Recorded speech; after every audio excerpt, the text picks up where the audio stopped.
اور دوزخ اس دن سامنے لائی جائے گی تو انسان اس دن سوچے گا، مگر اب سوچنے سے اسے فائدہ کہاں مل سکے گا؟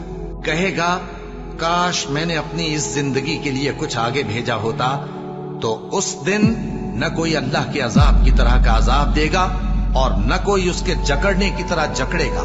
جو لوگ کافر ہیں یعنی اہل کتاب اور مشرک، وہ دوزخ کی آگ میں پڑیں گے اور ہمیشہ اسی میں رہیں گے۔